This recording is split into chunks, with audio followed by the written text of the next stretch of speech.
Hey guys, it's Fred coming at you live. Once again, have another video. We'll stop it during the video and talk.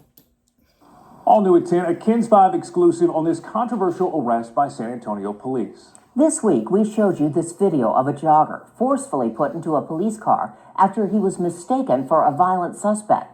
Officers say the jogger matched the suspect's description.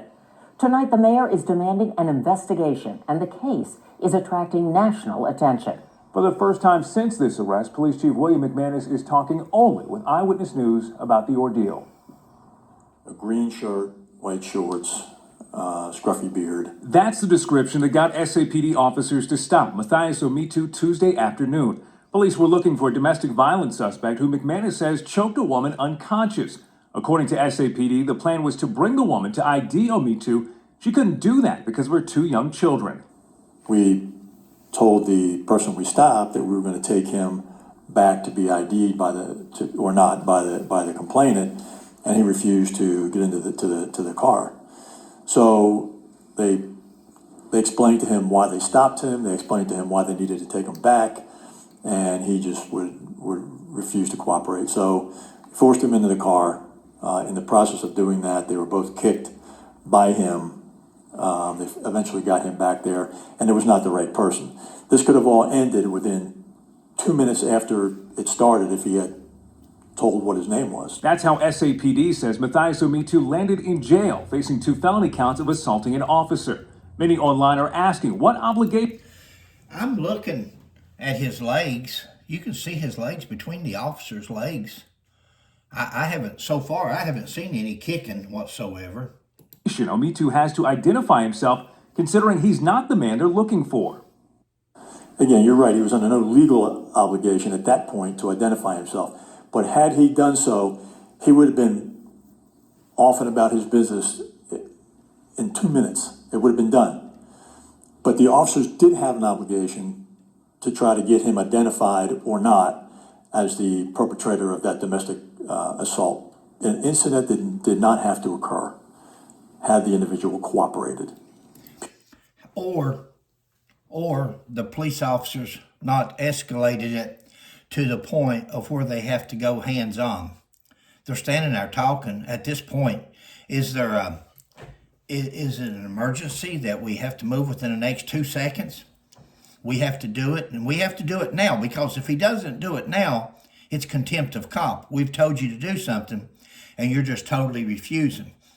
How about taking an extra 5 minutes there and explaining and saying, hey, we've got this lady, she's got kids, she can't come here.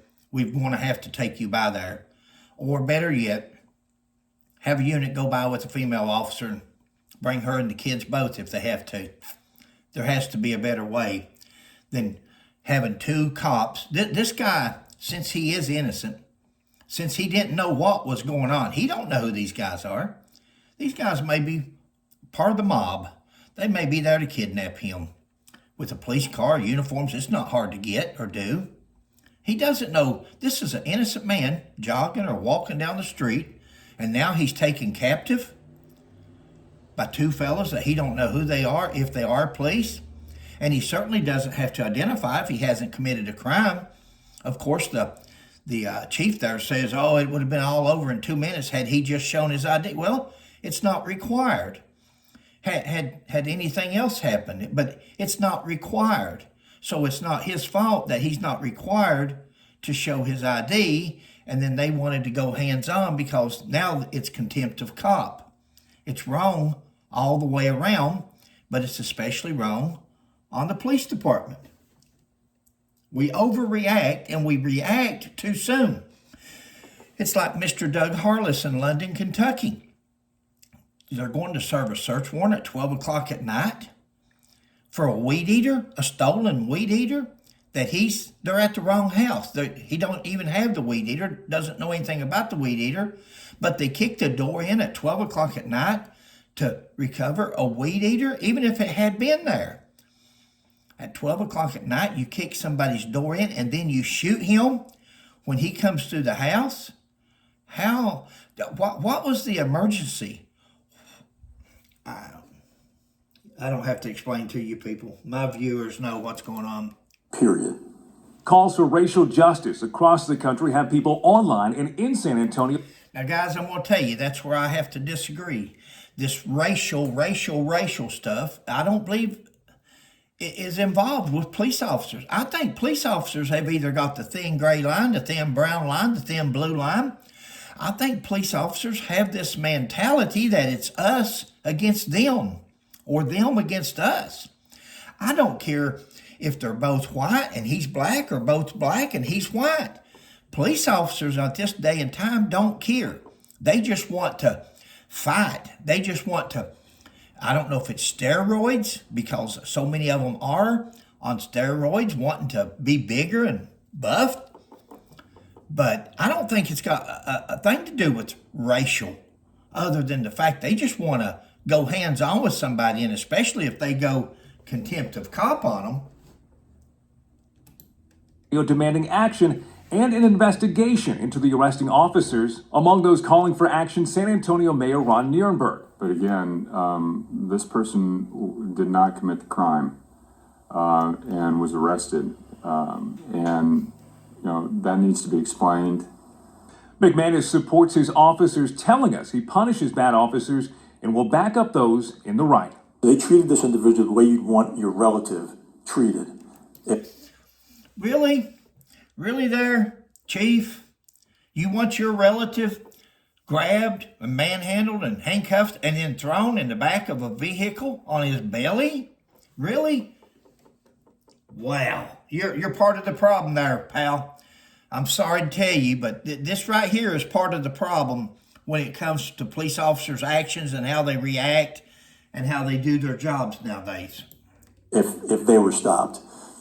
And then for this to be reported that, you know, they stopped an individual because of his race, I think it's a travesty.